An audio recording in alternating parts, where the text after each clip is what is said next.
ከእንግዲህ በኤአይ መጭበርበር ሊቀር ነው ይለናል የዛሬው ኮምቦ ቴክኖሎጂ የዜና ምንጫችን። Clearly the world is getting close to very powerful AI. Very powerful AI. ይህ ሰው የዓለማችን ምርጡ አሜሪካዊ ስራ ፈጣሪ ኢንቨስተር ሳም አልትማን ይባላሉ። በኤአይ ዘርፍ ተጽዕኖ ፈጣሪና የኦፕን ኤአይ ሲኢኦ ናቸው። ኤአይን በተመለከተ አዲስ የምስራች ይዘው ብቅ ብለዋል። ኤአይ ከጥቅሙ ይበልጥ ጉዳቱ የሚያመዝን እስኪመስል ድረስ የሰው ልጆችን ስራ ነጥቆ ሽባ ከማድረጉ ባሻገር የሰው ልጅ ማጭበርበር ላይ ያለው አሉታዊ ሚና ዓለምን ስጋት ውስጥ ከቶ በጭንቀት ከወጠራት ሰነባብቷል።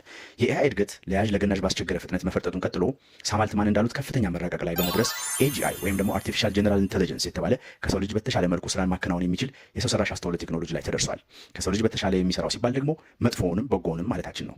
ኤአይ መልካም ነገር ካመጣበት ችሎታው እኩል አደጋም የደቀነበት ተግዳሮት የዓለማችን ስጋት ሆኗል። በ2025 እንደ አውሮፓውያን አቆጣጠር በአሜሪካ ብቻ ከ1 ቢሊዮን ዶላር ገንዘብ ከ22000 ሰዎች ብቻ በኤአይ በተቀናበረ ተንኮል ተጭበርብረዋል። ከተንኮሎቹ መካከል የአንድን ቤተሰብ አባል ድምጽ በማስመሰል ለቤተሰብ ደውሎ ታግቻለሁና ገንዘብ ልካችሁ አስለቅቁኝ በሚል ተማጽኖ ገንዘብ ማጋበስ የመሳሰሉት የረቀቁ የእውነት መሳይ ማታለሎች ይገኙበታል።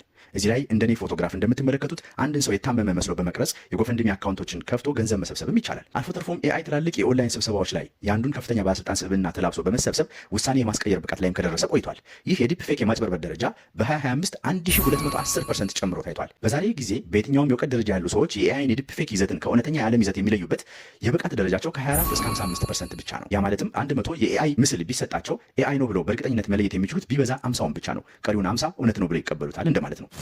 እንደ አፍሪካ ላለች በሁከት የምትናጥ አህጉር ደግሞ የአንድን ዘር እያንቋሸሹ በሚሰሩ ምስሎችና ቪዲዮዎች ምን ያክል ሰው ሊራበሽ እንደሚችል መገመት አያዳግትም። ታዲያ ሳም አልትማን ይዘው ብቅ ያሉት አዲስ ቴክኖሎጂ ዓለምን ከዚህ አይነት ኪሳራና ጭንቀት የሚገላግል የቴክኖሎጂ ዳማከሴ ነው። ይህ ቴክኖሎጂ ወርልድ አይዲ 4.0 ፉል ስታክ ፕሩፍ ኦፍ ሂውመን ይባላል። ስራውም አንድን ምስል ኤአይ አሊያም የእውነተኛ የዓለም ይዘት መሆኑን ፈትሾ የሚያረጋግጥ ሲስተም ነው። ይህ ቴክኖሎጂ ከኦፕን ኤአይ አጋሮች ማለትም ከዙም፣ ቲንደር፣ ሾፒፋይ የመሳሰሉ አፕሊኬሽኖች ጋር ኢንተግሬት የተደረገ ወይም የተዋቀረ መሆኑ ተነግሮለታል። ሳም አልትማን ለሰሩት ኤአይ ልጓም ስላበጁለት እጅግ እናመሰግናለን።